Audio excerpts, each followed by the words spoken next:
자, 109회고요. 109회 전산회계 1급 이론서부터 풀이를 한번 시작을 해볼게요. 네, 1번 문제서부터 한번 살펴보도록 하겠습니다. 차근차근 천천히 풀어드릴 테니까 잘 보시고 정리를 조금씩 잘 하시고 앞으로도 공부를 계속 정리하는 스타일로 공부를 하셨으면 좋겠다라고 생각합니다. 아시겠죠? 그날 배운 거를 정리를 조금 잘. 자, 1번 보시면 회계 분야 중 재무회계에 대한 설명으로 가장 적절한 것은 그랬는데 회계의 분야는 몇 개로 나눠지죠? 회계 분야는 3개로. 일단은 우리가 재무회계, 그리고 관리회계, 그리고 세무회계, 이렇게 회계를 3가지로 나눠요. 재무회계, 관리회계, 그 다음 세무회계. 그러면 재무회계다라고 하는 거에 제일 큰 목적이 뭐죠? 재무회계? 재무회계는 투자자 등 외부 정보 이용자를 위한 회계, 밖에다 알려주기 위해서. 관리회계를 하는 이유는 우리 회사 내부 정보 이용자를 위한 회계. 세무회계는 말 그대로 세금 계산을 하기 위한 회계. 이해가 됐죠? 그 다음에 이제 또 다른 특징은 재무회계는 바깥에 있는 사람들한테 알려줘야 되다 보니까 반드시 뭐가 필요하다? 원리, 원칙이라는 게 필요하다. 기업회계 기준이라고 하는 원리, 원칙에 따라서 우리가 처리를 하게 되고, 관리회계는 원리, 원칙이 있다 없다? 없다. 그냥 우리 회사만의 규칙이 있을 뿐이다. 그러니까 모든 회사가 공통적으로 처리하는 것은 아니더라. 그러니까 이 정도의 개념만 알고 계시면 문제가 쉬워지겠죠. 자, 첫 번째는 1번 보기는 틀린 건 아닌 것 같아요. 관리자에게 경영활동에 필요한 재무정보를 제공한다. 재무회계를 하는 이유 중에 하나일 수 있어요. 이거는 틀린 말은 아닌 것 같아요. 국세청 등 과세관청 대상으로 회계정보를 작성한다. 이거는 세금을 계산하기 위한 거니까 세무회계다라고 봐야 되겠죠. 그쵸? 그 다음에 법인세, 소득세, 부가세 등 세무보고서를 작성하는 거 마찬가지 우리가 세무회계다라고 보시면 될 것 같고, 일반적으로 인정된 회계 원칙에 따라 작성하면 주주, 투자자 등 주된 정보 이용자이다. 맞죠? 그래서 4번이 일단은 정확한 정답이다라고 얘기를 해야 할 것 같고요. 1번도 제가 생각할 때는 솔직히 틀린 말은 아니더라. 이렇게 생각이 듭니다. 그래서 일단 정답은 4번입니다. 자, 그 다음 문제 2번으로 한번 넘어가 볼게요. 문제 2번. 자, 문제 2번은 유가증권 중 단기매매 증권에 대한 설명으로 옳지 않은 것은 그랬어요. 그럼 단기매매 증권은 일단 우리가 뭐가 목적이에요? 일시 소유가 목적이고 단기 시세 차익을 목적으로 해요. 단기 시세 차익, 일시 소유하는 게 목적이고 단기 시세 차익을 노리고 우리가 투자하는 거. 그래서 시장성 있어야 하고 시장성 있어야 한다라는 얘기를 우리가 또 다른 표현으로 뭐라고 얘기하냐면 상장주다라고 얘기해요. 주식 중에서는 상장주, 우리가 증권사에서 주식 거래하는 그런 주식들을 얘기를 하는 거고, 단기 시세 차익을 목적으로 해야 한다. 단기 매매 증권은 당좌 자산으로 분류된다. 기말 평가 방법은 공정가액법이다. 단기 매매 증권은 투자 자산으로 분류된다. 4번이 정답이죠, 그죠? 아니 2번 아니면 무조건 4번이 정답인 거죠, 그죠? 다른 거를 택하면 안 되는 문제예요, 그죠? 그래서 둘 중에 하나가 정답이니까 4번이 정답입니다. 이해되시죠? 넘어가 보겠습니다. 자, 그 다음은 다음 중 재고자산 평가에 대한 설명으로 옳지 않은 것은, 자, 이제 세 번째는 재고자산. 그러면 재고자산은 판매를 목적으로 보유하고 있는 자산을 재고자산이다라고 얘기를 하는 거죠, 그죠? 네, 자, 그러면 성격이 상이한 재고자산을 일괄 구입하는 경우에 공정가치 비율에 따라 안분하여 취득원가를 결정한다. 이제 안분이라는 표현은 나중에 이제 부가세법에서 조금 자세히 배우실 건데, 세무 2급에서 안분 나누어 준다라는 표현이에요. 예를 들자면 우리가 컴퓨터도 사고 예를 들어서 책상도 샀어요. 대충 돈을 그냥 컴퓨터 책상 포함해서 200만 원 결제하고 가세요 해서 200만 원 주고 사왔어요. 장부에다 적을 때는 컴퓨터라는 비품 따로 책상이라는 비품을 따로 장부에다 적어야 되겠죠, 그쵸? 그러니까 얘네들의 시가에 맞춰서 내가 구입한 금액을 나누어 줘야 한다. 그러니까 당연히 맞겠죠. 그쵸? 취득원가를 공정가치 비율에 따라서 안분한다. 자, 재고자산의 취득원가는 취득 과정에서 발생한 할인, 애누리는 어떻게 해야 돼요? 빼야죠. 맞죠?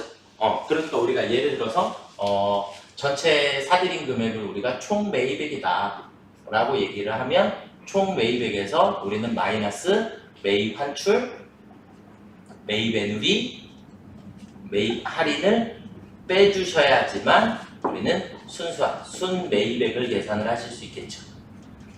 그쵸?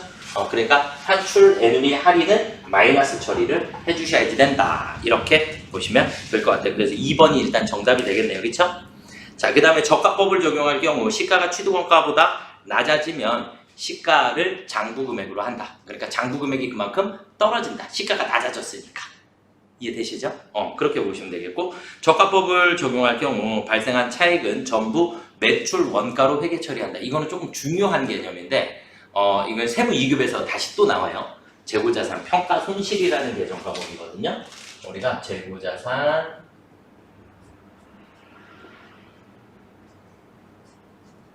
평가 손실이다라고 하는 개정 과목이 나오게 되는데 가치가 떨어졌으니까 떨어진 것만큼 평가 손실이라고 하는데 이 재고자산 평가 손실은 끝이 손실이다라고 해도 영업의 비용이 아니라 얘는 매출 원가에 플러스 해주는 개정 과목이에요. 개정 과목의 분류가 이해가 되시죠? 그렇게 해서 요거는 세무 2급에서 다시 한번 또 자세히 정리를 또 한번 하시게 될 거예요. 그래서 지금 3번 문제의 정답은 2번이 됩니다. 이해가 되셨죠? 자, 그 다음에 문제 4번. 문제 4번은 회계에서 조금 중요하게 알아두셔야지 되는 부분이에요. 회계에서 다음 중 유형자산의 자본적 지출을 수익적 지출로 잘못 처리했을 경우 당기 자산과 자본에 미치는 영향으로 올바른 것은 그랬네. 자, 우리가 지금 문제에서 뭐라 그랬냐면 자본적 지출을 뭘로 처리했을 때? 수익적 지출로 처리했을 때. 자본적 지출을 수익적 지출. 그러니까 우리가 A라는 걸로 처리를 했어야 되는데 또 다른 방식으로 처리를 했다. 그렇게 됐을 때 우리는 어떤 문제점이 생기냐. 자본적 지출인 경우는 자본적 지출을 하게 되면 우리는 자산이 어떻게 돼야 된다? 증가해야 된다. 자산이 증가해야 되는데 수익적 지출로 처리를 하게 되면 뭐가 증가한다? 비용이 증가하게 된다. 이해가 되셨죠? 그러니까 자산이 증가했어야 되는데 비용이 증가한 걸로 처리가 된 거니까 이렇게 처리가 됐으니까 당연히 자산은 무슨 계산이 되었다? 과소계산이 됐겠죠. 늘었어야 되는데 늘지 않았으니까. 이해되셨죠? 비용은 안 생겼어야 되는데 생기게 된 거죠. 반대로. 그쵸? 그러니까 비용은 어떻게 되었다? 과대계산이 되었다. 이해가 되셨나요? 여기까지가 1단계예요. 1단계. 자, 이제 2단계로 넘어가면 비용이 과대계산되게 되면 얘는 결국 내 당기순 이익이 어떻게 돼요? 과소계산이 되겠죠. 비용이 많아졌으니까 이익은 그만큼 줄어들게 되겠죠. 그렇죠? 이익은 줄어들게 되고 이익이 줄어들었으니까 우리 회사의 자본은 어떻게 된다? 줄어들게 돼요. 그러니까 당기순 이익도 과소계산이 되게 되고 줄어든다라는 개념이 이익도 과소계산되고 자본도 과소계산이 되게 된다. 결국 지금 문제상에서 물어본 거는 자산과 자본의 영향을 물어봤으니까 자산은 어떻게 되었다? 자산은 과소계산이 되었다. 그리고 자본도 과소계산이 되었다. 이해가 되셨나요? 이렇게까지 움직이시면 됩니다. 아시겠죠? 네. 자, 그래서 정답은 몇 번이에요? 2번이 정답이 되겠네요. 그렇죠? 네. 2번이 정답이 되겠고, 자, 그다음 문제 5번으로 넘어가 보겠습니다. 문제 5번. 문제 5번은 자, 주식회사 재무는 자기 주식 200주를 1주당 7,000원에 매입하여 소각하였다. 소각일 현재 자본잉여금의 감자차익이 20만 원을 계상하고 있는 경우 주식 소각 후 재무상태표상에 계상되는 감자차 손익은 얼마인가 그랬어요. 자, 일단 첫 번째 자기 주식. 조금 중요한 문제인데, 회계 1급에서는 그닥 많이 다루지 않는 단원이다라고 조금 보시면 좋을 것 같고, 세무 2급에서는 자본이 조금 아주 확대가 돼서 조금 중요하게 배우실 거예요. 자기 주식에서 우리가 반드시 알고 있어야 되는 건 자기 주식은 무조건 취득 원가로 기록합니다. 자기 주식을 무조건 무슨 원가로? 취득 원가로 기록한다. 그러면 지금 자기 주식을 뭐 했대요? 소각. 소각은 태워버렸다는 얘기죠. 그렇죠? 태워버렸으니까 우리가 회계 처리를 하게 되면 대변에 자기 주식이 없어질 거예요. 자기 주식이 없어질 건데 무조건 취득 원가로 처리하라 그랬으니까 200주를 7,000원씩에 매입했으니까 7, 24, 140만 원인가요? 그쵸? 내 자기 주식은 140만 원이 없어져요. 없어지는데 소각을 하게 되면 자기 주식은 우리 회사의 자본이죠. 그쵸? 그래서 주식을 태워버린 거니까 차변에 뭐가 없어져요? 자본금이 없어지게 돼요. 소각을 하게 되면 자본금이 없어지고 자본금은 무조건 뭘로 기록해야 한다? 자본금은 자기 주식은 취득원가로 기록했고 자본금은 무조건 액면으로 기록하도록 되어 있더라. 그래서 우리는 액면이 5,000원이니까 520, 100만 원만큼의 자본금이 없어지게 돼요. 이해가 되셨죠? 그러면 우리는 40만 원만큼의 손실이 생긴 거죠. 원래 40만 원만큼의 손실이 생겼는데 우리한테 뭐가 있더라? 감자차익이 있더라. 그래서 감자차익으로 먼저 얼마를 메꿔요? 20만 원을 갖다 메꿔봤어. 그래도 모자라죠. 그쵸? 그러니까 추가로 또 얼마를? 20만 원을 이제 뭐라고 해야 돼요? 감자차손이라고 하면 되죠. 그러면 위에 있는 감자차익은 얘 감자차익은 뭐 한 거예요? 소멸한 거죠. 원래 있었던 게 없어진 거고 그 다음에 감자차손 20만 원은 새롭게 생긴 거죠. 이해가 되셨나요? 그래서 지금 문제의 정답은 감자차손 20만 원이 생겨야 합니다. 장부에. 그래서 1번이 정답. 이해가 되셨죠? 네. 자, 그 다음 문제로 넘어가 보도록 하겠습니다. 문제 6번입니다. 다음 중 손익계산서에 대한 설명으로 옳지 않은 것은 그랬어요. 그럼 손익계산서는 우리가 손익계산서에서 알고 계셔야지 되는 거는 손익계산서는 일정 기간 동안의 경영 성과를 나타내준다. 그쵸? 이렇게 보시면 되겠고 매출원가는 제품, 상품 등의 매출액에 대응되는 원가로서 판매된 제품이나 상품 등에 대한 제조원가 또는 매입원가를 말한다. 맞죠? 자, 그 다음에 영업의 비용은 기업이 주된 영업활동이 아닌 활동으로부터 발생한 비용과 차손으로서 기부금, 잡손실 등이 해당한다. 맞죠? 손익계산서 일정 기간에 기업의 경영 성과에 대한 유용한 정보를 제공한다. 맞고요. 그쵸? 그럼 정답은 4번이 되겠네요. 수익과 비용은 각각 총액으로 표시해야 합니다. 모든 재무제표는 다 총액으로 표시하도록 되어 있습니다. 이해가 되셨죠? 전체 금액을 기록해야 한다. 그래서 4번이 정답이 되겠고요. 자, 그 다음 문제 7번은 자, 주식회사 서울은 주식회사 제주와 제품 판매 계약을 맺고 제주가 발행한 당좌수표 50만 원을 계약금으로 받아 아래와 같이 회계 처리하였다 그랬어요. 자, 그럼 문제 7번은 계약금으로 받았을 때의 회계 처리는 차변의 당좌예금 얼마예요? 50만 원. 그리고 대변에 계약금으로 받았으니까 우리가 뭐라고 해야지 돼요? 선수금 50만 원입니다 라고 처리를 했어야 하는데 우리는 선수금으로 처리하지 않고 이 선수금을 뭐라고 처리했다고요? 제품 매출로 처리했죠. 맞나요? 그쵸? 제품 매출로 처리를 했으니까 제품 매출은 계정 과목의 분류가 뭐예요? 수익이 증가했죠. 그쵸? 제품 매출이라는 계정 과목 수익이에요. 그쵸? 선수금은 부채인데 부채가 안 생긴 거죠.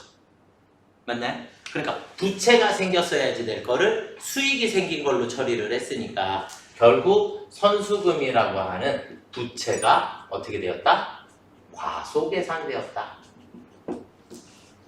부채가 생겼어야지 되는데 생기지 않았기 때문에. 이해가 되시나요? 그래서 정답은 3번 유동부채 과소계산되었다. 이해가 좀 되시나요? 네. 자, 그 다음 문제 8번으로 넘어가 볼게요. 문제 8번. 주식회사 한국상사의 2023년 1월 1일 자본금은 5천만 원. 주당 6천원에 2천주를 유상 증자하였을 경우 23년 기말 자본금은 얼마인가 했어요. 자, 문제 8번은 공짜 문제예요. 공짜 문제. 문제를 다 풀어야지 되는 게 아니고 우리는 자본이라는 개념과 자본금이라는 개념이 완전 다른 말이에요. 아시겠죠? 자본은 몇 가지로 분류하죠? 5가지. 자본금, 자본잉여금, 자본조정, 기타 포괄손익률의 이익잉여금 이렇게 5가지로 구분을 하죠. 그 안에 들어있는 것 중에 하나인 거예요. 자본금은. 이해가 되시죠? 그러면 문제에서 지금 질문은 기말의 자본금은 얼마인가 라고 물어봤기 때문에 자본금은 무조건 어떻게 계산한다? 발행 주식수 곱하기 액면이더라. 결국 우리가 처음에 10,000주가 발행이 되어 있었고 그리고 2,000주를 추가로 발행을 했죠. 맞나요? 처음에 우리는 자본금 5천만 원인 회사였는데 그게 10,000주가 발행이 되어 있었잖아요. 그렇죠? 10,000주가 되어 있었는데 그 다음에 우리가 2,000주를 추가로 증자를 했죠. 그러니까 발행 주식 수는 총 12,000주가 되었고 그 다음에 액면은 5,000원이죠. 맞나요? 그쵸? 액면은 5,000원이기 때문에 자본금은 그냥 6천만 원이 정답입니다. 이해가 되시죠? 자본을 물어본 게 아니기 때문에 자본금은 무조건 발행 주식수 곱하기 액면으로 처리를 해주시면 됩니다. 아시겠죠? 네. 자, 그 다음으로 한번 넘어가 보도록 하겠습니다. 문제 9번. 문제 9번은 원가 및 비용의 분류 항목 중 제조 원가에 해당하는 것은 무엇인가? 공짜 문제죠. 그쵸? 우리가 제조 원가 나오면 무조건 몇 번대? 500번대. 제조 원가는 무조건 500번대.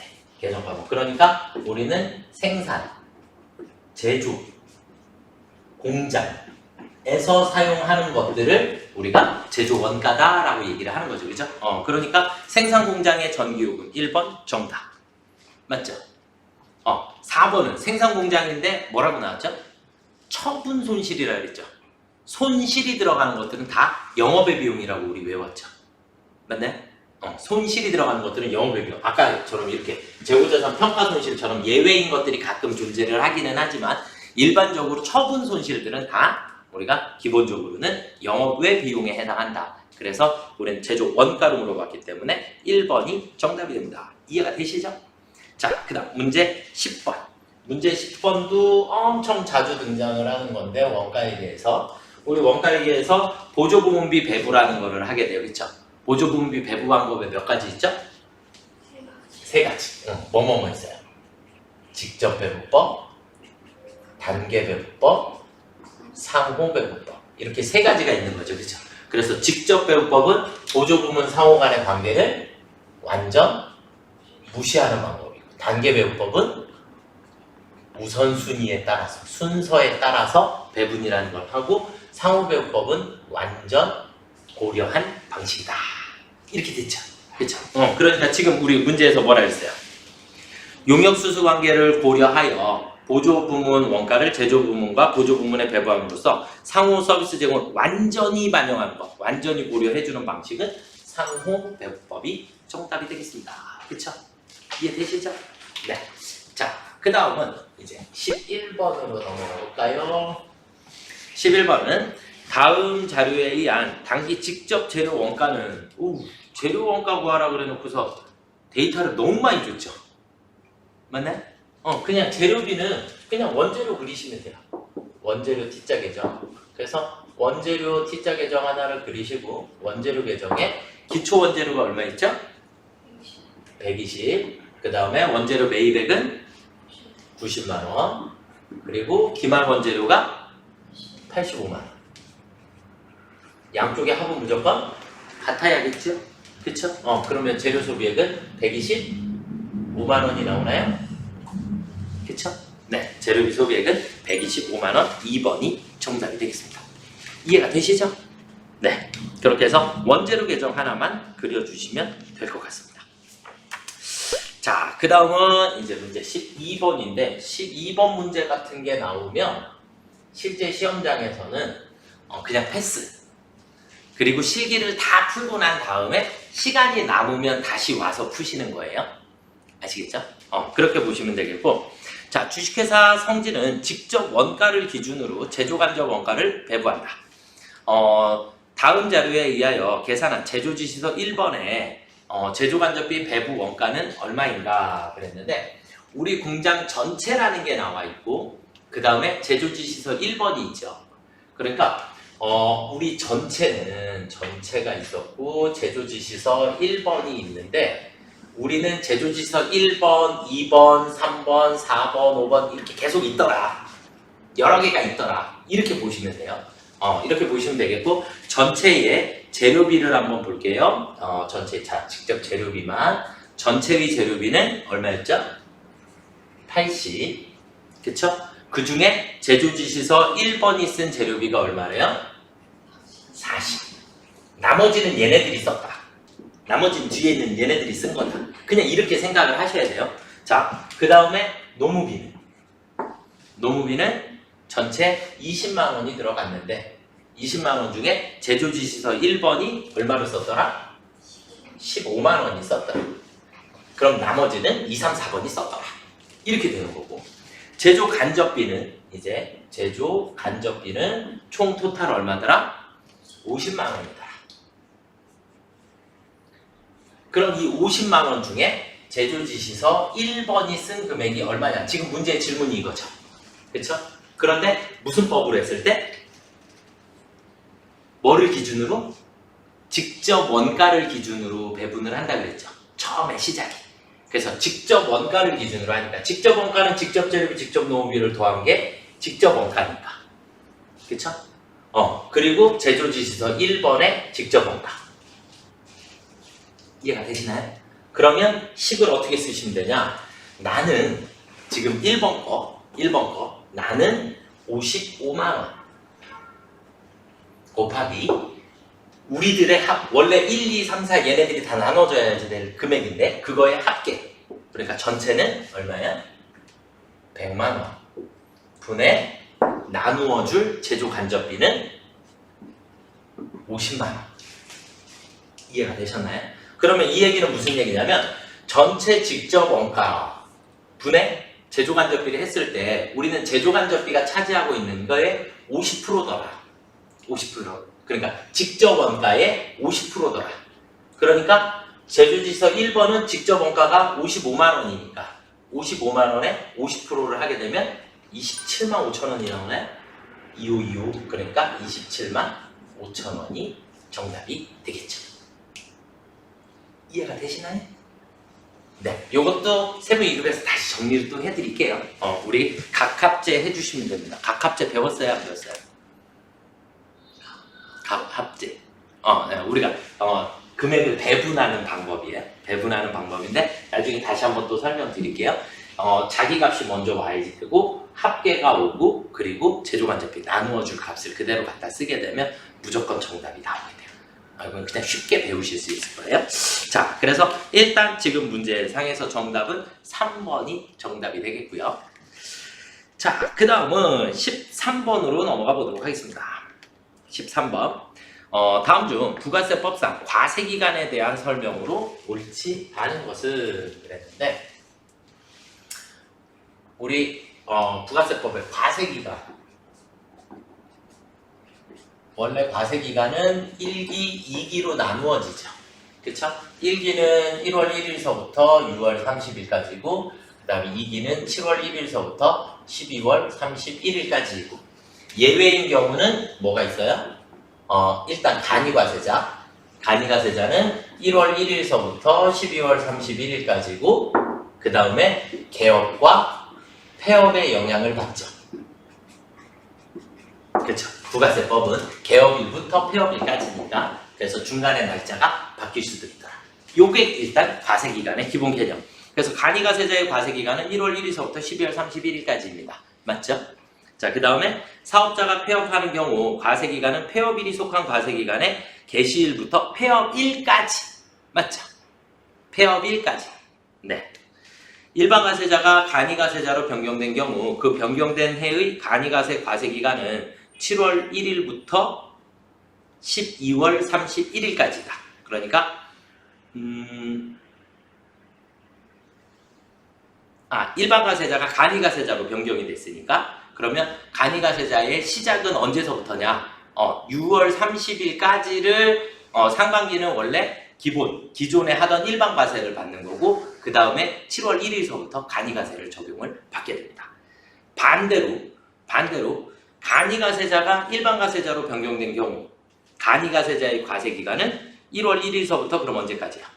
6월 30일까지가 되겠죠. 맞나요? 이해가 되셨습니까요?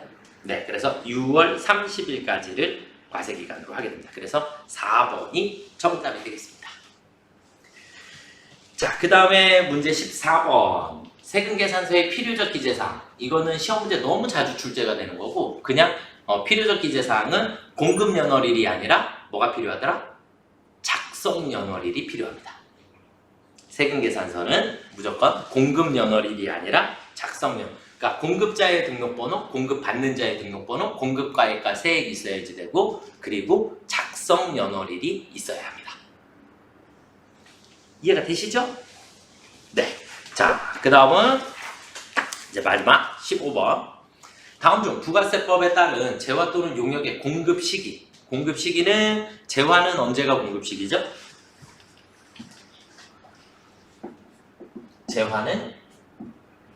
재화를 인도했을 때를 기준으로 하게 되고 용역은 우리 뭐라고 했어요?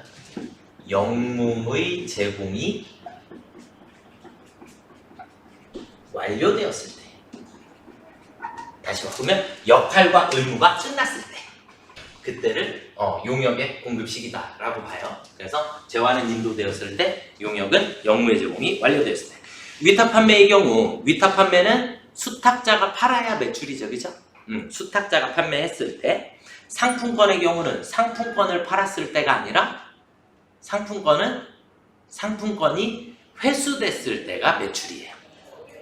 그러니까 이마트다라고 생각을 하시면 이마트가 상품권 팔죠. 그러니까 이마트 회사 입장에서 상품권을 팔았을 때 회계 처리를 어떻게 하냐면 상품권을 판매를 했을 때 회사 입장에서 돈이 들어오죠. 그렇죠? 상품권을 우리 뭐라고 회계 처리해요? 전부 다 선수금이라고 해요.